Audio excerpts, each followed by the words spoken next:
The thing about speedrunning Pokemon Sapphire is it isn't just about skill. It's a battle against probability itself, where every in-game frame, every movement, and every fight is an unforgiving test of precision. And while speedrunners could instead play Pokemon Emerald, the Pokemon Sapphire experience is a unique one.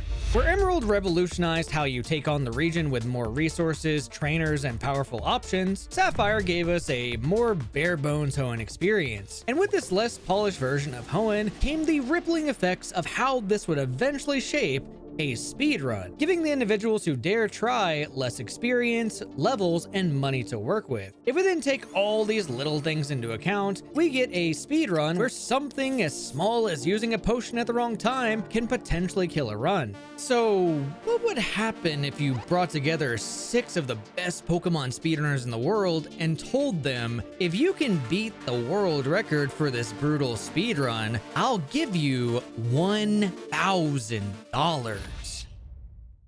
To understand the ridiculous challenge these competitors were about to face, let's first set the stage by answering what exactly does it take to speedrun Pokemon Sapphire and why is it so brutal? Well, a lot of the challenge of Sapphire centers around the bare-bones Hoenn experience I talked about before. The game having less battles and resources means we get less experience, levels, money, and ways to overcome difficult boss battles for a speedrun. But that isn't the only source of the problem in Sapphire, as it arguably has even more difficult boss fights to face alongside that lack of resources. For comparison's sake, this is what Norman's team looks like in Emerald, this is what it looks like in Sapphire, and this is the level we show up to the fight during the speedruns.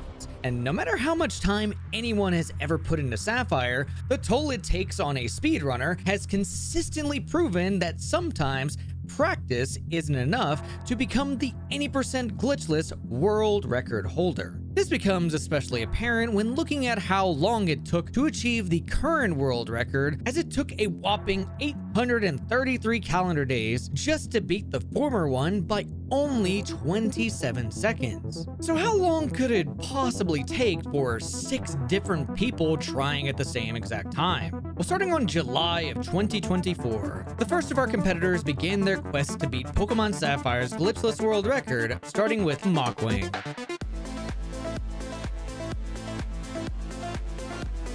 Mockwing is a very well-known runner within the speedrunning community for his ability to analyze Pokemon games with a ton of technical knowledge and a screaming passion for Generation 3 Pokemon speedruns. And with all this collective knowledge and passion, Mockwing eventually started to focus more on Sapphire. It was no surprise to see him on an incredible run on July 3rd, 2025. This run started pretty much like any other. He got a Mudkip with good enough stats, nailed every frame-perfect trick from Petalburg to Rustboro into Dewford Town, before eventually passing 3 of the hardest fights in the game, 40 seconds ahead of the world record. But how was this time save even possible? Well, as it turns out, there was a lot of time to be saved if you not only played like an absolute god. I think the only mistakes were that. Other than that, I think it was perfect. But if you then combine that with every possible fight going more smoothly than he usually does, yes, you have a recipe for the fastest run anyone has ever had, reaching the 5th gym leader, Winona. All Mockwing would have to do now is keep it together for another 40 minutes, and he'd be able to claim his very first Pokemon Sapphire glitchless world record. For the love of God. By the way,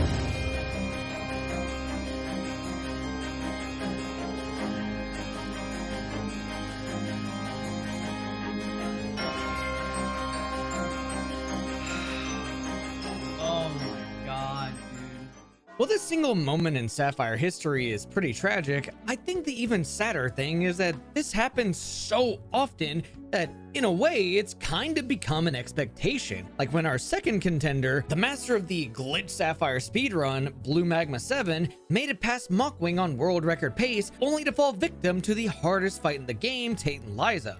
I had no other play. Or when our third contender, Gunner Maniac, one of the longest standing and experienced Pokemon speedrunners in the world, made it farther than both of them, but fell victim to a fight that shouldn't have been a problem. Oh, wow, what an incredible death. By the way, all these failed runs occurred over the course of 10 days, and it's here where things start to go downhill, because for the remainder of the month, not a single run seemed to have been on world record pace. And it wasn't even for a lack of trying, because these guys were still going at it every single day and providing a ton of support in each other's chat to keep up the morality. But it was clear that the pressure was starting to build up as the first contender, Mockwing, decided to drop out of the race entirely.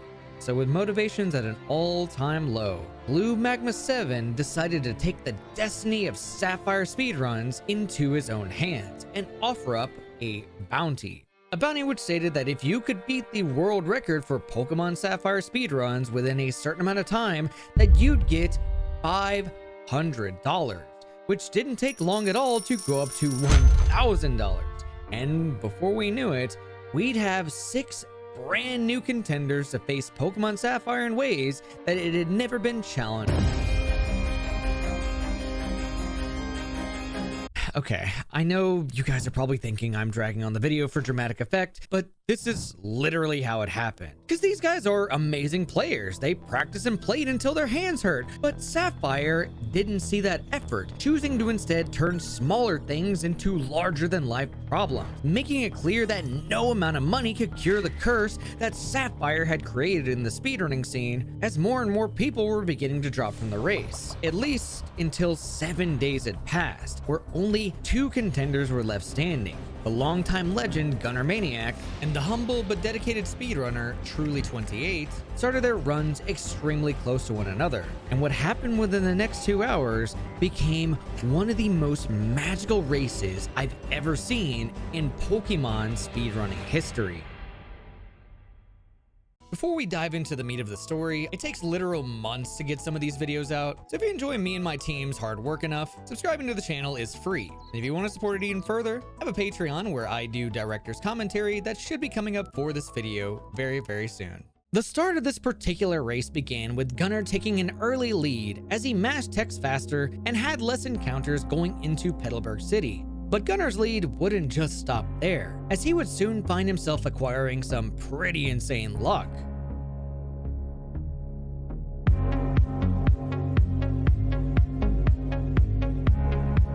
Oh my god. Please? It'll be so good. Oh. Normally, this fight is one of the most ridiculous roadblocks to starting a run with Poochyana's access to Howl, Sand Attack, and Bite. But none of that really matters when you could just crit them into oblivion like Gunner did, widening your lead super early on. Truly, on the other hand, had a pretty standard fight, so it'd be pretty hard for him to catch up unless something crazy happened.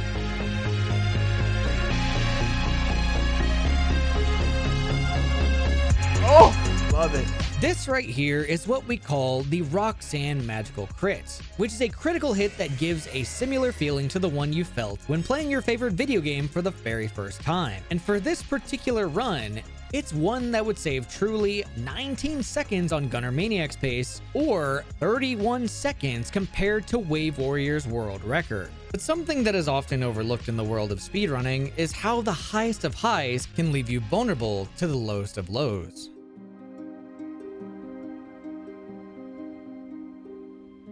How many mud shots have I just used on this stupid fight?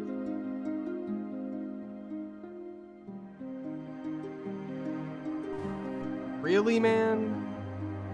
I haven't done that in so long. Rather than being opposites, I consider good and bad luck in the world of speedrunning to be 2 halves of the same coin minted through pure ambition. Up to this point, Truly just so happened to be holding on to that shiny positive side of the coin that made him believe the game was giving him a chance until it eventually flipped. But despite how brutal the coin had turned against him, Truly pressed past his own doubts, carrying the momentum of the fallen Sapphire speedruns through the hardest fights against Flannery, his own nerves, and the daunting battle against Norman's entire gym. But what made these moments from Truly so haunting to me is that on the other side of the coin, Gunnar had risen to unprecedented heights, riding a wave of momentum so perfect that not even the hardest of gym leaders could face the blinding shine of that coin, with a 55-second lead on the world record entering Winona's gym, a pace even more incredible than Mockwing's God Run. But much like Truly before him, Gunnar's coin was never meant to stay flipped on the same side. Double bubble. It's alright. So we hit those.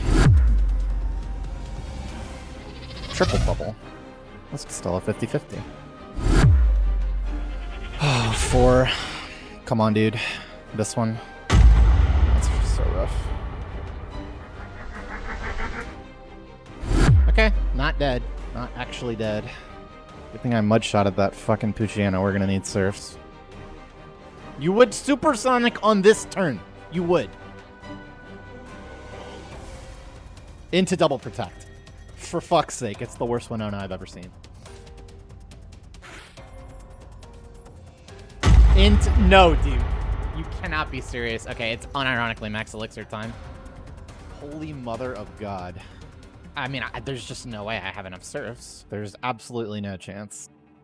The thing about Gunnar missing multiple surfs in a row is that he was now left with barely enough surfs to work with for the next section of the game, to the point where if even one more thing went wrong involving surf, Gunnar probably wouldn't be able to finish on world record pace. While Gunnar's run was almost completely on life support, right behind him was Truly, who had not only passed Winona's gym with flying colors, but had more than enough resources to go around, with the both of them converging head-to-head against the hardest fight in the game, Tate and Liza.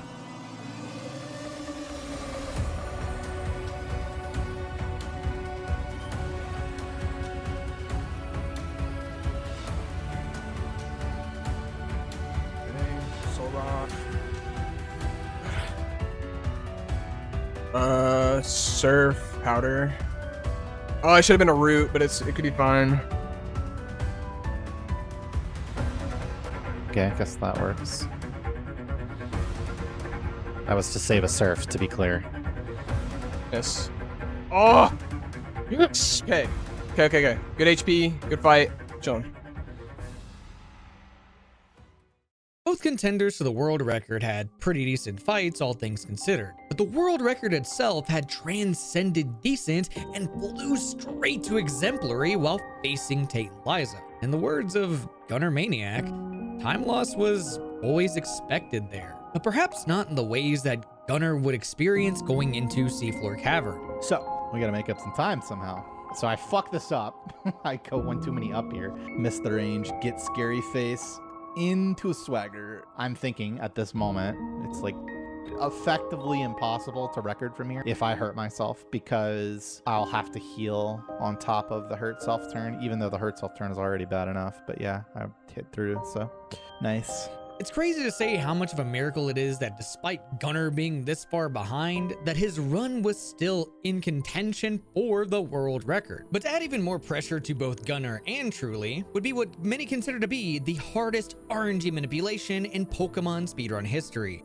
Kyogre Manip is a 4-frame window at 60 FPS to hit a Kyogre that has stats that you'll be able to cleanly finish the run with. Not so bad, right? However, we are catching Kyogre at full HP in a Great Ball, and that is only a 3-frame window. Here's where the problem occurs. While the catch is a 3-frame window, that 3-frame window is like a slider. It's moving based on which Kyogre you hit, but you don't know which Kyogre you hit. You can guess which Kyogre you hit, but unless you are capable of hitting the same exact Kyogre every single time, which is impossible for humans to do, your catch window is more like 2 frames because you're kind of estimating which one you hit. And just all of those factors combined with how hard it is to get to this point in the run, so many things that can kill you in this run, and knowing that you're kind of home free as far as like actually dying after this, there's so much pressure on this one Manip.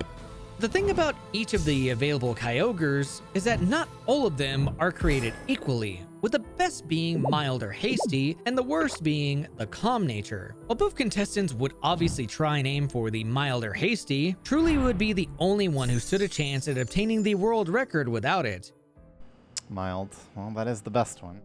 Not great, calm, but guess it's something. From here, Gunnar would need literally everything to go perfect, while Truly would be at the mercy of a calm-natured Kyogre, forcing him to roll the low accuracy dice on Hydro Pump in multiple fights. But none of that really mattered. What mattered were the echoing words of the world record holder Wave Warrior before the final gym leader of Pokemon Sapphire.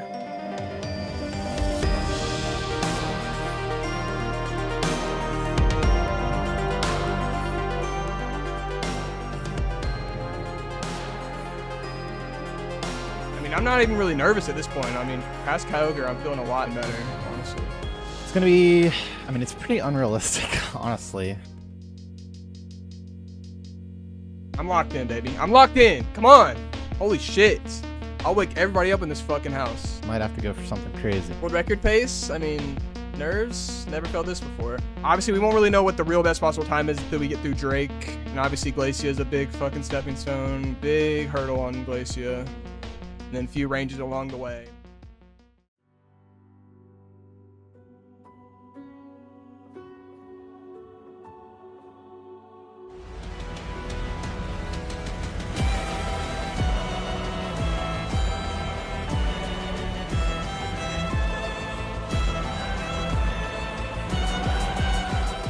Snatch unfortunate. Unironically might matter. This crit snatch. If it wasn't for both of those, would have been almost tied. Really just want, I really don't want to have to YOLO the fucking confused Rayman. Don't make me do that. Make it easy and fucking Shadow Ball. There's nothing to crit, unfortunately. I don't think there's a great YOLO to go for either. Technically, we could attempt to crit this, but not critting it is very bad. Obviously, I have to YOLO this.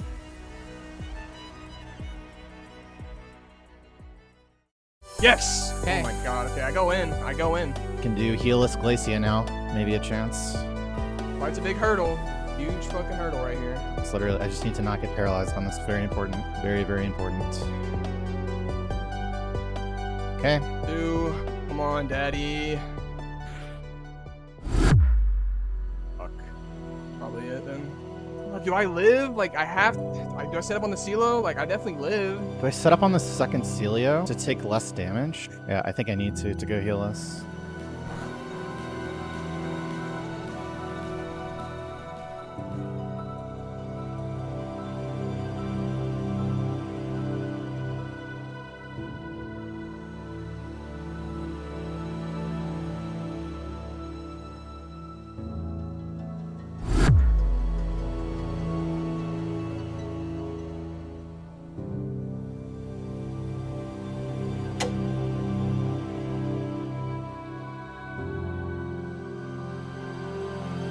Obviously, wish the Drake and shit would have went better. You know, what could have been, right? But again, I'm not trying to think that way because you're just going to eat yourself alive. I'm just happy how I played in the moment. No, I could push myself further, but I just don't really have the interest. Don't want to. Everybody just being here and watching me play this game on this run, I just appreciate the shit out of it. So thank you all so much. Imagine if you've gotten this far into the video, you really want to see Gunnar's perspective, and we'll get there. I'm not hiding that from you all. However, there is one thing that I've been hiding this entire time. And it's something that involves the fact that I spent an entire year on this video, all because of different perspectives. The more I dove into this story, the more I found out about everyone's viewpoints, the more I knew that they were all important. 1 year ago, Truly's run would have been just a really small mention at the end of my video. But then I found this little analogy that I stuck to, one about two sides of the same coin. And the more I dove into Truly's run, the more I found out that he was doing a speed run that was never supposed to start. Thanks to one content creator deciding that they wanted to send their viewers to Truly at the right time, he kept going and went through every single struggle you just watched, despite the fact that he was 1 day too late to even claim the bounty in the first place. Because on the other side of the coin, Gunnar's speedrun was one that was never supposed to finish. I need Dragon Dance, not Takedown. Didn't get it last time. I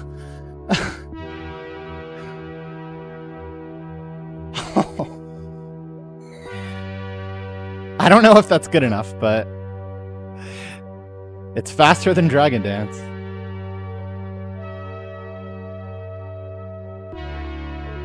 Just don't get crit.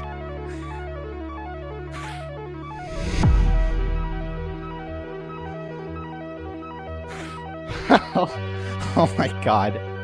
I don't know if it's enough either. If we tie, we don't get the bounty. Come on, baby. This is so sick. Oh! It's Jover. Oh my god. That was probably a 47. I'll have to retime it. But yeah, I'm pretty sure that was a 47. Let's go!